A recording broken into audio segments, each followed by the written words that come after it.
You have your concept and your players have been successfully primed and ready for your game. How do you get that concept out of your head into a manageable storyline? It's all about those orcs, and we'll tell you all about them when we return.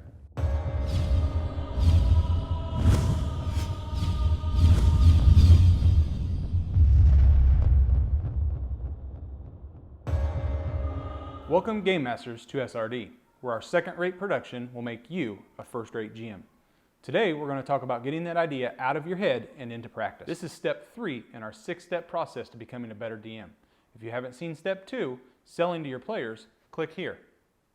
So, what exactly is ORCS? Yeah, ORCS is an acronym that helps you organize your ideas for your games. Not those orcs, but it's the 5 things you need to build a good story. It stands for outcome, resolution, conflict, characters, and setting. The system can be used to write entire campaigns or small sessions. That's really the power of the ORCS, is that it's scalable for anything that you need it to be. The setting is where your story takes place. This could be inside a medieval town that's in the grips of a famine, in a future city that's been overtaken by underground gangs, or in a post-apocalyptic bunker where survivors have gathered to wait out the fallout. The setting will help set the tone for the rest of your game. Yeah, so the conflict is the struggle between opposing forces, whether that be 2 noblemen fighting over the land that they think that they own, or the struggle between priests that are vying for the power to summon Cthulhu. So usually, but not always, you want to include your player characters inside of that conflict. You know, try to give them a reason to get involved, whether it's for treasure, morale reasons, or just for the sake of adventure. I mean, who doesn't want to drink and kill things, right? When your players are part of the conflict, they are more invested in the game. They don't feel like outsiders looking in. They feel like the conflict can have dire impacts on their character progression. Yeah, so there's actually 6 different types of conflict that are typically used when you're writing a story. The first is in-person versus person. This can be mostly seen in your typical movie, good guy versus bad guy kind of storyline. The next conflict is person versus nature. This is usually your players versus natural elements and their struggle to survive. Something along these lines would be like Dante's Peak or Armageddon, movies like that. So another type of conflict is your person versus society. This has been very popular the last few years, and it's visible when you see an outcast fighting against the government and society and refusing to conform to those standards. Someone like Katniss, who raises her hand and says, hey, I volunteer as tribute. The next one is person versus self. It would be the conflict between a character and their inner struggle. This is a classic good person trying to fight the urge to do evil things. If you have a tiefling in your party, this is a good one to use. Yeah, so our next one is person versus technology. It's a struggle of science and technology moving faster than the world that it's in. Things like the Matrix, where they are struggling to survive against the very thing that they've created. Or Battlestar Galactica, they created the Cylons and eventually they came back to them and wiped out the entire human race with the exception of a few, of course. The final conflict type is person versus supernatural. This can be seen in the classic Stephen King novel It. This is the character fighting an all-knowing being. Remember that you can use multiple conflicts within the same session. Maybe during the travels, your players face a person versus nature conflict, like they find a nymph that's in the forest and they have to deal with that. But then they reach their destination and then they face a person versus supernatural conflict, like a vampire like Strahd. The next step in ORCS is the characters themselves. Using the types of conflicts above will help you define this step. The characters are what drive your story forward.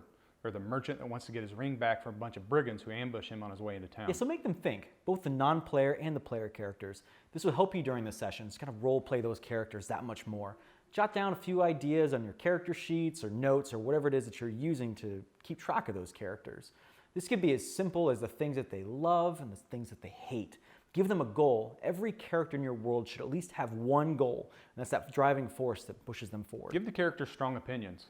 Give them flaws. Fatal flaws are great for keeping the interest in the game. Once your players think they have uncovered a fatal flaw, they'll use that in their next advantage in the encounter they have with that character. Yeah, so on top of the goals and the flaws that we talked about, make sure that your characters have a couple relationships, somewhere between 1 and 3. And you can use these to foreshadow whether it's future events or their plot devices and places within your story. Something along the lines of, you're talking to the innkeeper and you're having a good time there at the bar, and they tell you that, hey, my cousin has this farm and it's being attacked by these gnolls here lately, and we've been trying to get rid of them.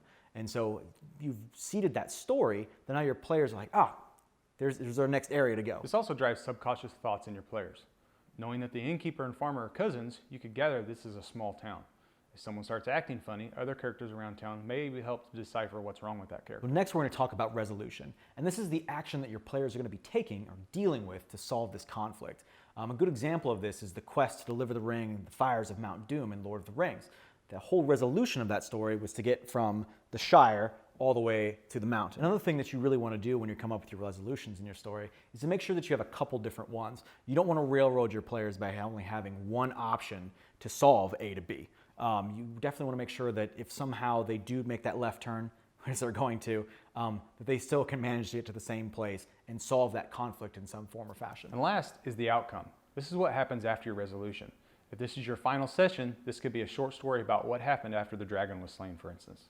If this is in the middle of a campaign, such as a subplot, you may want to have multiple outcomes. Yeah, so as I said before, this allows you to be a little bit more prepared what your characters may do. No matter what you plan, at some point, your players are going to turn and do the different path that we talked about. So that's why you have your different resolutions, and for each one of those resolutions, you have a couple different outcomes. Learning to be flexible with your outcome will make them feel like they're in control of the story.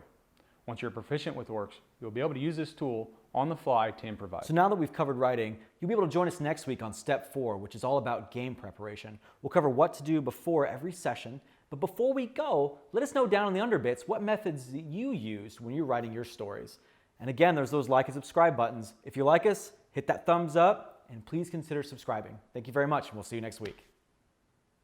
Always post-apocalyptic bunker. Cut. Dante's Peak. I almost said Inferno, which is not the volcano movie. It's not done.